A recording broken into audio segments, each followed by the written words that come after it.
This episode is brought to you by Indeed. Stop waiting around for the perfect candidate. Instead, use Indeed sponsored jobs to find the right people with the right skills fast. It's a simple way to make sure your listing is the first candidates see. According to Indeed data, sponsored jobs have 4 times more applicants than non-sponsored jobs. So go build your dream team today with Indeed. Get a $75 sponsored job credit at Indeed.com/podcast. Terms and conditions apply. I'm always looking for ways to show my cat how much I love her.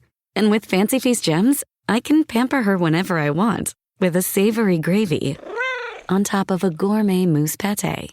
The pyramid shape makes serving simple, so all I have to do is peel and plate to make mealtime feel extra fancy.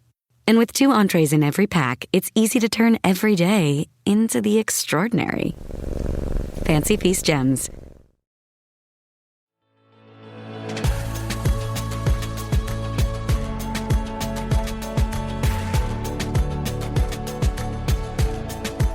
I am Nicole Khalil, and you're listening to the This Is Woman's Work podcast, where we cover a whole gamut of topics in an effort to work together to redefine what it means, what it looks and what it feels like to be doing woman's work in the world today. And given the multifaceted experiences, goals, lifestyles, and life stages of today's woman, that means we talk about everything. Work, home, relationships, self-development, things that make us angry and things that bring us joy, the things that impact you individually and the things that impact us collectively. And today, we're talking about workplace wellness, a billion-dollar industry that's become a playground for trendy perks.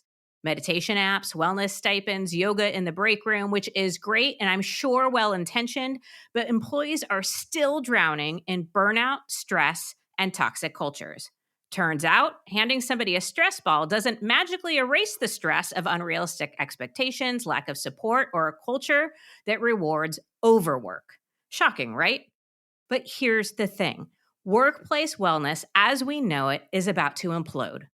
The future of a healthy workplace isn't in trendy perks or yet another employee survey that no one actually does anything with.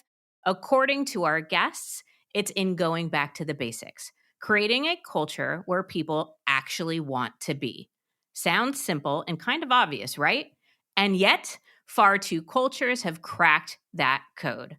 And leaders have far more power and existing resources to improve wellness than they might even realize if they just stop outsourcing the problem to HR or band-aiding solutions and start fixing these core and maybe basic issues. So that's exactly what we're getting in today with Dr. Patricia Grabarek, co-founder of Worker Being. She's an industrial organizational psychologist who has spent her career helping organizations move past superficial wellness initiatives and actually build workplaces that support human beings. She's been featured everywhere from CBS News to the LA Times for her insights on workplace culture, leadership, and employee engagement. And we also have Dr. Katina Sawyer joining us, another powerhouse in this space, professor at the University of Arizona and an expert in workplace behavior, diversity, and leadership. Between them, they've worked with countless organizations, published research that challenges outdated leadership norms, and are here to drop some hard truths about the future of workplace wellness. And together, they co-wrote the book, Leading for Wellness: How to Create a Team Culture Where Everyone Thrives, a no-fluff, science-backed guide for leaders who actually want to create a workplace where people don't secretly fantasize about quitting every day. So, Patricia, Katina, thank you for being here. And let's start with what you are seeing that organizations are getting wrong about their approach to wellness. Well, thank you so much for having us, first of all. Very excited to be here. And what you talked about is exactly right in terms of what organizations are doing wrong. They're focusing on these Band-Aid solutions. They're spending money on perks around well-being, whether that's, like you mentioned, yoga in the break room or meditation apps, which are all great, but people don't have the time or capacity to actually take advantage of those perks. And instead of focusing on the root causes of why people are not doing well at work. So what organizations need to do is they need to shift the way they're thinking about workplace wellness and create a culture instead that allows employees to thrive. And as you mentioned already, that's really in the hands of leaders. Leaders have a lot of power to create an environment where employees can do great work, feel productive and effective at work, but then leave work and have thriving personal lives as well. Okay, so you mentioned a little bit already what it is that employees are looking for, but can we dive a little deeper into that? Based on your research, based on organizations and employees across so many different industries, what are some of the commonalities or things that employees really actually care about that really make them want to be at work when they're there? Yeah, it's a great question and something we really focused on. As researchers, we love definitions. And one of our hunches when we first started doing this research was, well, maybe the reason that employees aren't getting what they want out of these workplace wellness programs is companies hear wellness, they think something. Employees might be thinking something different, and those might be misaligned. And so, one of the primary or initial questions that we asked when we delved into our research was, what do people mean when they say they want their workplace to support their wellness?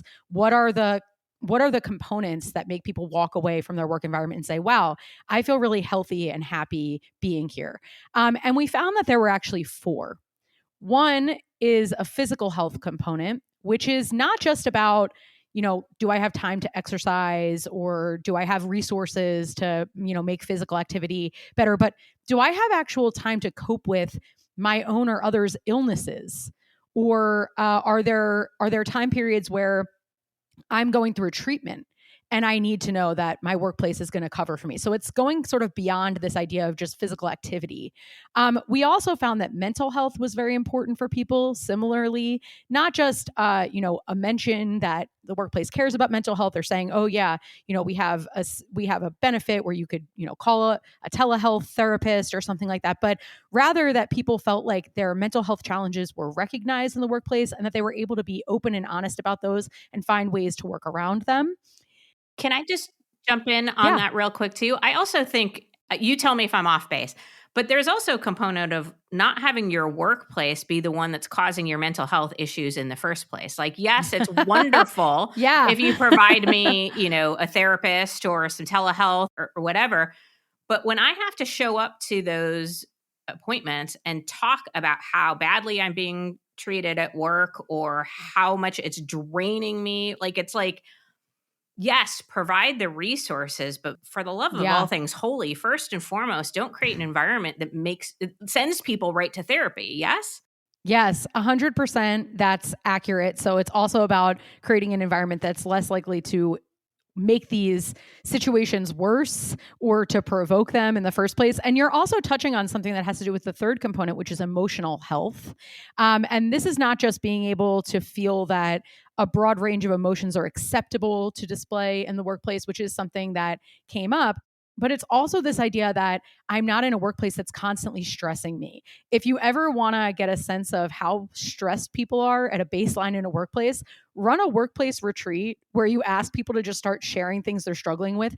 And the same people who were just on Zoom calls will go from normal to crying in like 20 minutes, right? So we see it all the time that there's a lot simmering beneath the surface that people are trying to stuff down and hide. And so having less of that is also quite important. And the last is having a sense of work-life balance. And we can delve a little bit deeper later on, potentially, if you'd like, into what we mean by balance. But it's basically this idea that you feel a harmony between your work and life. So, and I want to just clarify with that. When we say work-life balance, I think a lot of times that brings to mind women. Women talk about work-life balance a lot, but is this pretty general in your findings, regardless of gender? Yes, we see everybody wants work-life balance. And the thing that's really important to note about work-life balance is that it's individual to the person. So what you mean by balance can be different than what somebody else means, right? So if you have kids, maybe balance means you have more time with your children. If you don't, maybe balance means you have more time to do a hobby or something else that you want to do.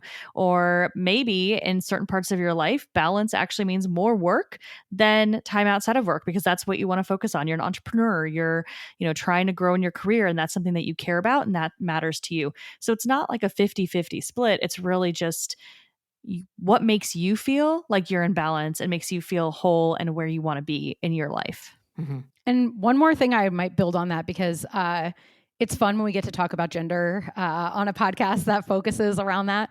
But this is not from our research, but this is from research in our field. Women are much more likely to be targeted buy products, ads, things that people try to sell you to feel like you're in balance. So like you'll be in balance if you just like sign up for this yoga subscription and drink this smoothie and and that's all. Some of those things may be your thing, but a lot of them may not be your thing. And so really getting back to basics of expectations. What are expectations that you've internalized as a woman about who you're supposed to be, what you're supposed to like, what you're supposed to prioritize versus what's actually you is a little bit more challenging because we're sent a lot more messages about, what our lifestyle should look like and the split and, prioritizing family over everything, but then also having this, career. So I think that's challenging. And I'll say one more thing. When we talk about work-life balance to women, they tend to feel stronger feelings of guilt. So even after going through a session on work-life balance, when we talk about it like a skill, like it's your problem if you feel out of balance, go fix it, as opposed to an environmental problem, the workplace needs to change. Women actually have negative emotions and experience feelings of guilt and lower feelings of wanting to be leaders in the future after getting these messages about work-life balance as being an individual responsibility. And I feel like we're going to keep piggybacking this topic. It's something we're passionate about.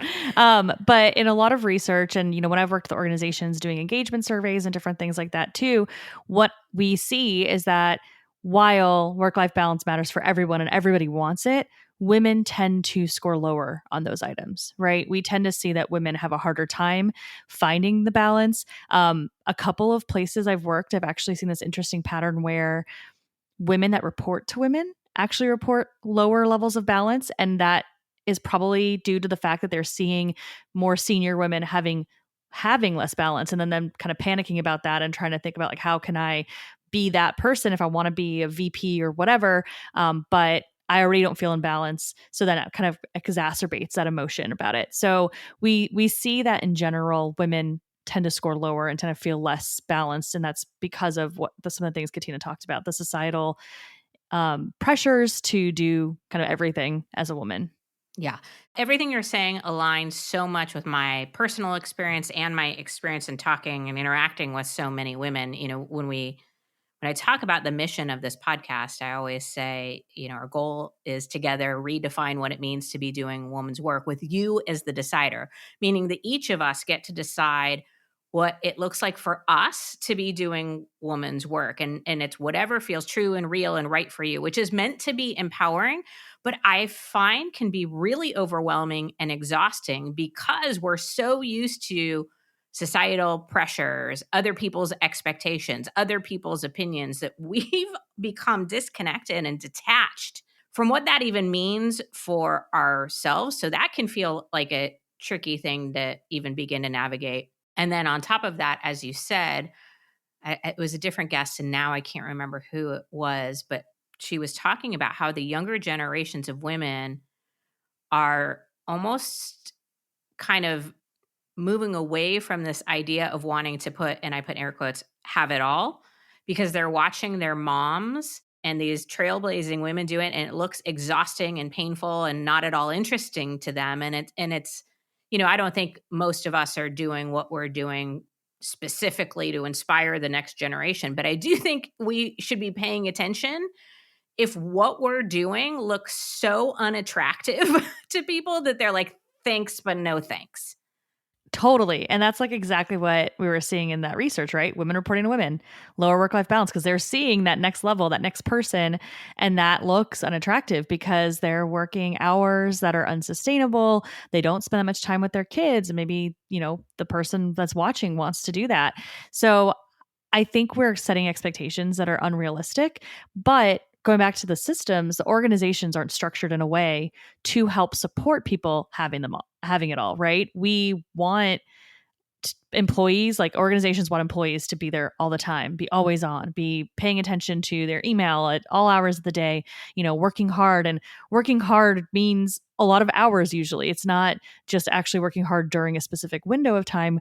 There's these expectations in our culture that have been set where people work so many hours that they don't have time outside of work to do any of these personal life things. And so when you're squeezing those things in, your plate is very big, your sleep is very low. And women in particular, I think, suffer from that because they're more likely to have that guilt that Katina was talking about. They're more likely to, feel that pressure that they're not spending enough time with their kids, they're not spending enough time with their husbands, their family, their whoever. And that is going to have a bigger impact on them. So we need to create environments than the organizations that we work in where we're not on all the time and everyone can balance things a little bit better. You know how we're supposed to drink a bazillion ounces of water every day? Cute idea, but between work, life, and trying to remember what day it is, hydration doesn't always make the cut, which is why I love Cure. Cure hydration packs make it simple. Plant-based electrolytes, no added sugar, just 25 calories, and it hydrates better than water alone. And I love me some efficiency. My favorite flavor is lemonade. It's light, clean, and doesn't taste like somebody dumped a candy store into your water bottle. I use it on long recording days when I'm traveling or any day I hit noon and realize that I'm running purely on caffeine. And when I need more than hydration, like pre-workout where I need all the help I can get, I grab Cure Energy. It's got natural caffeine and electrolytes that get me moving and help me survive the part where I question all my life choices mid-workout. Staying hydrated isn't just about drinking water. You need electrolytes too. That's why I love Cure. It's clean, it tastes great, and it actually works. And for This Is Women's Work listeners, you can get 20% off your first order at curehydration.com/woman's work with code woman's work. And if you get a post-purchase survey, make sure to let them know that you heard about Cure right here. It really helps support the show. Don't just drink more water. Upgrade it with Cure. Every Who down in Who Newville liked the holidays a ton. But where to get great prices on gifts, they had no idea. None. They searched and they searched for great gifts under $25. Gifts for spouses and friends and even their toddlers. When suddenly one Who shouted, Walmart has what you want, knowing they have Lego, Tree Hut, and no prices to flaunt. So they enjoy the holiday season as Who's often do. Cheering and shouting, Walmart has incredible gifts. Who knew? Find gifts they'll love under $25 at Walmart. Purina believes no one should have to make the impossible choice between their own safety and their pets. But nearly half of domestic abuse survivors delay leaving because they can't bring their pets with them. Through the Purple Leash Project, Purina is helping create more pet-friendly domestic violence shelters so survivors and their pets can escape and heal together. Visit Purina.com/purple to learn more. Okay, so as you said already, the solution mostly falls at the leadership level. And listen, there are some leaders who are card-carrying members of the patriarchy, right? Men and women. But the vast majority of leaders that I've interacted with mean well. They have good intentions. They want to be a good leader and take care of their people. So I'm going to give leaders a little bit of the benefit of the doubt here. And I think some of it is like we're all moving so fast and we're all so busy that we just fall into the trap of doing what's always been done versus thinking about what does my organization and culture need today? So let's identify, or can you guys identify some of these more outdated leadership norms that are damaging to employee wellness? I think we've identified a few already that are kind of in that, this is the way it's always been done, and people are doing it unconsciously maybe. Yeah, I think so. If we want to start with, a couple of them, and then maybe I'll kick it to Patricia because we have several that we talk about in the book. But I think the first centers around this ideal worker norm. Since this is a show that centers largely on gender, we get to talk about this fun stuff again. Exciting. But when jobs were first set up and leaders were first emerging and we were coming up with what the norms were for what leaders should be, they were primarily men who had stay-at-home wives. And they had the capability and the ability, because of all the labor that was happening at home, to be always on and to be, fully dedicated to the workplace and not be distracted by other things. And, all the books from the, 1950s, that's like, when your husband comes home, make sure you greet him with a smile and a warm meal and all that, all these needs were taken care of. So the ideal worker norms sort of persisted and have continued to persist around this idea that the ideal worker is someone who has no other distractions outside of work, no life outside of work, and just 100% of their time and energy goes towards work.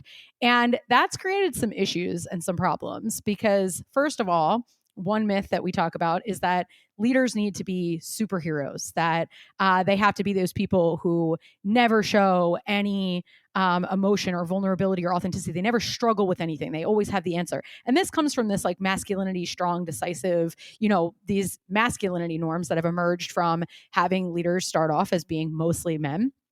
And then this other idea that the amount of time you put in, just solely the time, is a key indicator of your productivity at work. So if you are stoic and decisive and assertive and all of these things that we learn from the masculinity norm playbook, and you're just always there, always working, constantly sending signals that you're on, well, then you must be a great leader. And that neither of those things is actually true. It blasts my mind that we still buy into this philosophy. First of all, the 40-hour work week was something established in the mid 1900s, right? And with the advancements of technology, AI, all of the things, the idea that we would have to work the same amount of hours today than we did back then is ludicrous.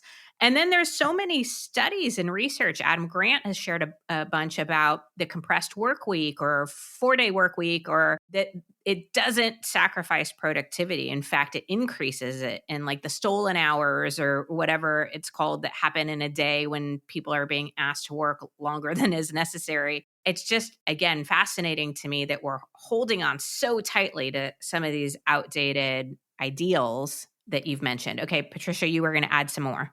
Well, I'll actually double click on a little bit what you said, because you're right. There's a ton of data to support that we don't need to work as many hours because there's a lot of wasted time. People, if you go into an office, how much time are you spending in the kitchen making yourself a cup of coffee and then talking to the random person that walks by and, chit-chatting between meetings? Like there's a lot of things that you're doing that are not actual, like, quote, productivity. Some of those things are important to build a good culture, but in general, we waste time. We can't focus. Our brains don't work that way. We can't focus fully for that long of a period of time. So having more flexibility in how we work and the hours we work, I think is really important. And just to go back to kind of the norms though, as Katina was talking about this like stoic superhero kind of leader, what we actually find in the research is that if we can break away from that norm and become more vulnerable and actually share our authentic selves and share when we make mistakes. That's a norm too that really needs to die, is where we're not allowed to make mistakes. If I'm a leader, I have to be all knowing, all perfect, all this, but that's not realistic. And if we can show vulnerability, if we can show the struggles that we have and how we've overcome them or what we're currently trying to fix and work through, then we have people around us. Our team can rally around us and help us with those struggles. They also start to see themselves as that leader, right? Like, I'm not perfect, but they're not perfect either. Like, I actually can be more likely to aspire to be a leader after I see someone that's more honest with the struggles that they have. So I think the superhero persona, besides it being stoic piece, there's also this level of perfection that we need to move past, because the vulnerability and authenticity is what really creates meaningful relationships and connections in the work environment that help us support each other and drive our results, our goals forward. Yeah, absolutely. In my research on confidence, I found that perfectionism first is the enemy of confidence, but also it creates distance in our relationships. And so what you're saying, authenticity, admitting when you're wrong or going public when you've made a mistake, those things actually build relationship connection and rapport. I know it feels counterintuitive for a lot of us, but the research is clear. So, okay, I'm a leader listening in, going, okay, I have an idea of what not to do and what the problems might be, and I do care about this. Where do I start? When I think of workplace wellness, what are some things that I should be doing or should be focusing on to create again, this healthy culture where people want to be most of the time. Nobody wants to be at work all the time. Sorry, I just don't believe that. But most of the time. I think you're right. People don't want to be at work all of the time. Totally normal, right? That's just not the way we want to live our lives. But the one overarching theme that we like to talk about is individualizing support. So as a leader, you need to make sure that the way you're treating your employees is about that person, what their needs are, being flexible for them and what they specifically are dealing with. And underneath that is kind of all the different components of the book, right? Like if you need to be vulnerable and authentic to build those relationships, like you said, right? Reduce that distance between yourself as a leader and your employees. Start having real, authentic conversations. Then you get to know your employee, which allows you to tailor what you're doing and how you're working with them because you understand who they are. So kind of everything stems from this idea that you need to individualize your support, and building those meaningful relationships is critical to get to the point where you can actually understand how to support your employees more effectively.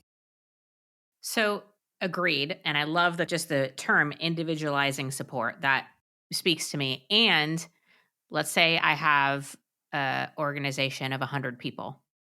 I can't, as a leader, get to know every single person intimately. What is the solution there?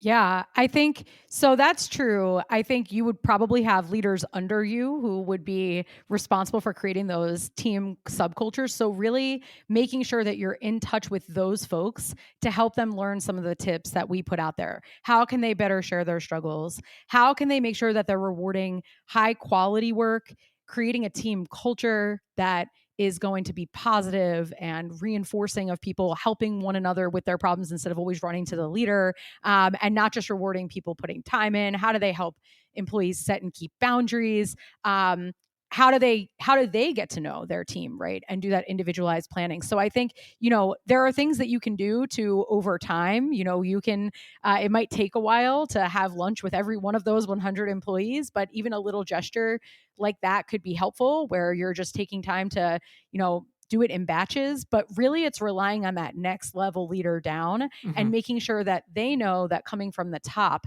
that's what you're expecting. It's not that they're going against the grain to do that. We talked to a lot of people in our research who they created these amazing subclimates on their team housed within an organization that had a much more toxic, bigger climate. But it's far easier to create that climate when you're being encouraged to do it, right? As opposed to having to turn the ship around as an individual manager. So I think it's really being clear about the culture you want to set from the top and providing leaders the resources to learn how to do these things well. So it made me think while you were talking. I think a lot of times we think of leaders impacting followers, but what you're talking about is leaders creating more leaders, right? And there's just that demonstrating leadership with a few and then making those few demonstrate it. So they demonstrate leadership with the next few. And then basically everyone in the culture gets touched by somebody, but it might not be the one leader at the top, right? Exactly. Yes, you're 100% right. So we work in these hierarchical organizations where someone at the top may have hundreds, thousands of employees that are in their chain, and it's just not realistic to have that individualist support. But if your leaders can do that, and then their leaders can do that until you get to that individual contributor, right? All these leaders are practicing those behaviors. And then let's say I'm a manager kind of at the lower level, and I'm getting a need from an employee that needs some flexibility that's maybe unusual for our organization, I can then go to my leader and say, hey, I'm going to be doing this. Is that okay? And now you have that broader support. So if you're able to build that entire organization around this culture, you're in a great spot, right? Where everyone's getting supported based on who they are and what they need because they have managers that are doing that. But you're right. As a high level leader, more senior leader, you need to be building that culture and holding your leaders accountable and checking in with some of their direct reports from time to time. How can you understand how they're experiencing that leader without talking to them, right? So you do have to put in a little bit of effort with the next level down. Yeah. Yeah. Good point on that too. Okay. So out of curiosity, I think, so I'm big on fairness and equity, very important to me. And then when you think about individualized support, you may have one person on your team who needs something different than another person on the team. And I do know that there can be the tendency to want to systematize a lot or put rules in place or programs or, so like if one employee needs some mental health support and you want to direct some time or budget or time off or something to that person, how do you navigate through this idea of I might be doing something for one person that I'm not doing for another, but that's what this person needs, and the other person might not need anything right now or something different at another point? Like, how as a leader do you navigate through that? It feels complex. Yeah, we tackle this in the book. There's a chapter in the back around like challenges and backlash. And this is one of the things we talk about. How do you sort of adjust for everyone's needs and ensure that people's needs are getting met when maybe their needs are at odds or, you're doing a little bit more for somebody else? I think what these leaders do really well is they bank a lot of goodwill with their team.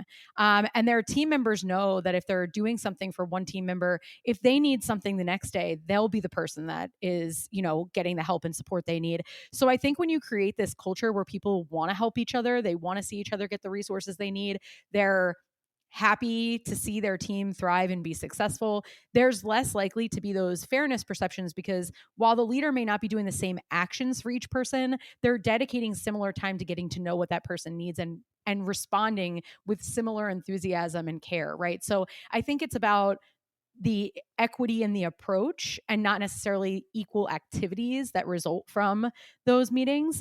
We have a great story in our book about a woman who was struggling with overhead lights in their conference room, getting a lot of migraines from them. And, she flagged it up to her leader, and her leader went to HR and advocated for some budget, and it wasn't necessarily easy. But the next time she went in that conference room, the lights were fixed and, she was good to go. And the leader didn't make a big deal about it, didn't draw attention to the fact that they got changed. It was just something that she knew that the leader went out of her way to do for her. And it made a big difference. But we didn't hear in that story, and then my coworkers were like, well, where's my thing? And I think it's because the team culture really supports this generosity of spirit. Mm-hmm. Okay. My last question is around how employees, team members, lower level leaders, people maybe without a leadership title or positional authority, but want to demonstrate leadership, how can those people contribute to getting their needs met and having wellness programs or access in their jobs? Because you said earlier, we kind of have to let go of this superhero leader trope, right? But I still think a lot of times employees put the onus on the leader to figure it out or to handle it, as opposed to feeling like obviously the leader and the culture needs to support it, but taking some leadership onus on themselves. Is my question making any sense? Yeah, it makes sense. But you're touching on something that's really important, because employees have to play a part in this. A leader cannot individualize any support if they don't understand what you need, and they shouldn't be making guesses for what you need, right? I am a very different person than the employee that I'm working with, and that person might have different ways of reacting to certain situations.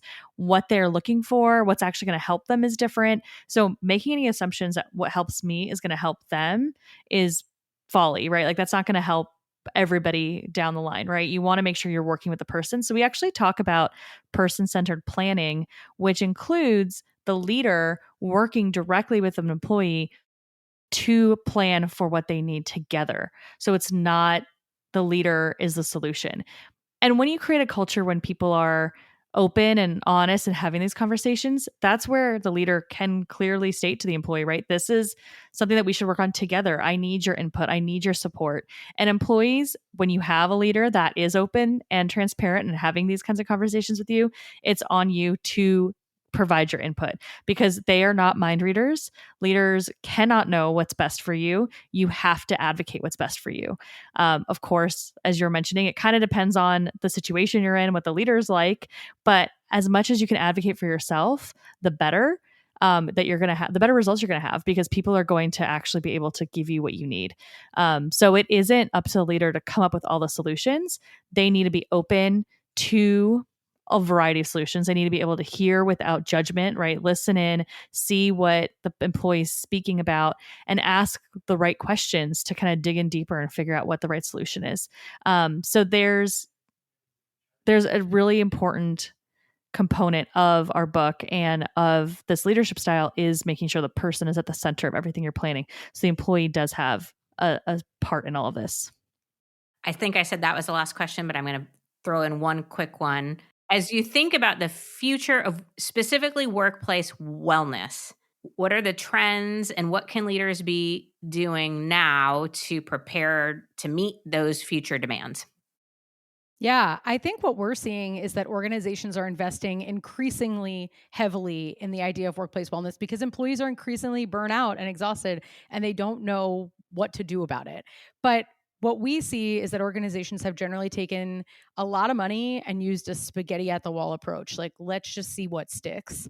And what I think is going to start happening as employees start, we're hearing it in talking to people, people even calling some of these programs insulting. Like, I don't have time to go to yoga at lunch. If I go, my boss is going to be breathing down my neck about why I went. So don't offer it and then make me feel bad about going. So I think employees are already starting to have some reactivity towards stuff that just hasn't worked. And so what we think and what I think is probably going to become more and more popular is taking a step back and saying, okay, we tried this spaghetti at the wall. It's not solving the problem. How can we be more strategic? And the strategic piece around wellness, I think, is going to become more and more of a trend because companies are starting to recognize that they're not solving for the problem and employees are starting to raise those concerns to them directly. I am certain the leaders, the team members, the cultures, and the organizations that are tuning in are going to want to learn a lot more about this. So let me remind our listeners that the book is called Leading for Wellness. And you can learn more about Patricia and Katina and their work at workerbeing.com. We'll put that information along with a bunch of other places to find and follow them both in show notes. Katina, Patricia, thank you so much for being here and for being our guest. Thank you. It was wonderful. Okay. If there's one thing I hope you take away from this conversation, it's this. Workplace wellness isn't about more perks, more policies, or more stuff. It's about leadership. Yes, from those with positional authority, but also from those willing to lead from within, to advocate for change, and to push for a culture that actually supports its people.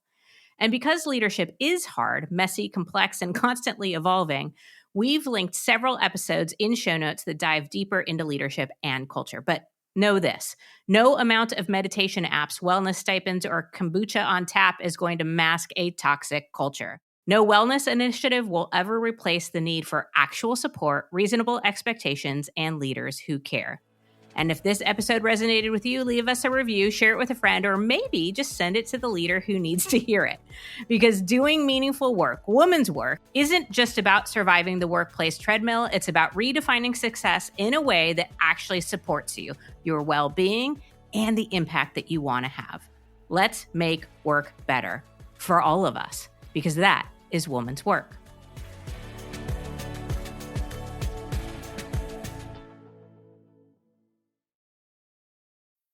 You know the words dominating today's headlines. Private equity, generative capital gains tax, America's fueled by market volatility, on Fed rate cuts are sweet. But do you understand how they impact your world and your wallet?